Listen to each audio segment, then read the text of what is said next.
नमस्कार दोस्तों, आप सभी का एक बार फिर से स्वागत है हमारे चैनल भोपाल गीतमाला में। आज श्राद्ध में मैं आपको एक बहुत ही सुंदर कहानी सुनाती हूँ। एक ऐसी कहानी जिससे हम जानेंगे कि अगर किसी के पुत्र ना हो तो उनकी श्राद्ध कौन करेगा। गांव के किनारे एक कच्चा सा मकान था। उसी में रहते थे एक ब्राह्मण हरि नारायण। अब उनके बाल सफ़ेद हो चले थे, शरीर भी दुर्बल हो गया था, लेकिन संकल्प अभी भी अड़िग था। आज पितृपक्ष का दिन था। वो आंगन में कुसा बिछाकर पीतल के थाल में जल और तिल रखकर अपने माता पिता का श्राद्ध कर रहे थे। मंत्रों की धीमी गूंज में उनका स्वर कभी कांपता, कभी मजबूत हो जाता और आंखों से आंसू टपकते जा रहे थे।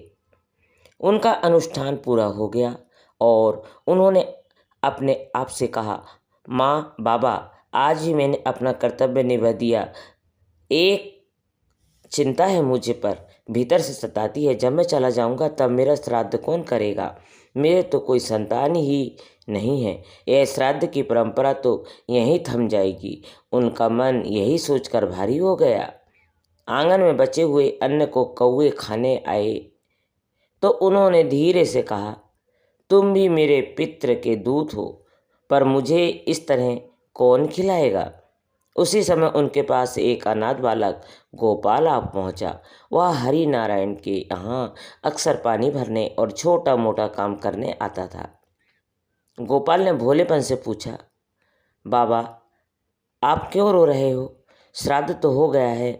हरि नारायण ने उसे सीने से लगाते हुए कहा, बेटा, मैं सोच रहा हूँ कि मेरे बाद मेरा श्राद्ध कौन करेगा।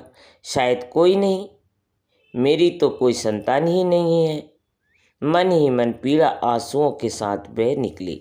उन्हें लगा जैसे वह अकेले पड़ गए हैं। तभी गोपाल ने चुपचाप उनकी हथेलियों थाम ली। गोपाल ने मासूमियत से कहा, तो मैं करूँगा ना बाबा। आप मुझे हर साल सिखाते हो कि श्राद्ध कैसे होता है। आप ही मेरे माता पिता जैसे हो। जब आप नहीं रहोगे तो मैं आपके लिए श्राद्ध करूँगा। यह सुनकर हरि नारायण की आंखें भर आई। पहली बार उन्हें समझ आया कि सिर्फ पुत्र होने से ही श्राद्ध नहीं होता। सच्चा पुत्र तो वही है जो प्रेम और श्रद्धा से आपको याद करे। गोपाल बोला, बाबा, श्राद्ध करने के लिए पुत्र होना जरूरी नहीं होता। आपको जो दिल से अपना माने वही भी तो आपका श्राद्ध कर सकता है, आपको अन्न जल अर्पित कर सकता है। आप मेरे लिए किसी पिता से कम नहीं हो। जिस तरह आपने मुझे जीना सिखाया, वैसे ही मैं आपके लिए वह सब करूँगा जो एक पुत्र अपने पिता के लिए करता है। हरि नारायण की आंखें आंसुओं से छलक उठी। वो बोले, बेटा, तुमने मेरी सबसे बड़ी चिंता मिटा दी। सच है, संतान होना ही श्राद्ध का एकमात्र रास्ता नहीं है। शास्त्रों में कहा जाता है कि अगर संतान न हो तो भाई का पुत्र, शिष्य या कोई भी प्यारा श्राद्ध से श्राद्ध कर सकता है, श्रद्धा से श्राद्ध कर सकता है। श्राद्ध में रक्त का बंधन नहीं, भावना का पवित्रता मायने रखती है। प्रेम और श्रद्धा से किया गया अर्पण ही पितरों तक पहुंचता है।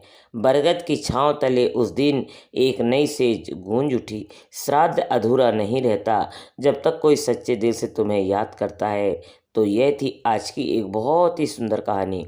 आपको आज की यह कहानी अच्छी लगी हो तो इसे लाइक ज़रूर करें, साथ ही कमेंट करके भी बताएं और हमारे चैनल को सब्सक्राइब करना बिल्कुल न भूलें।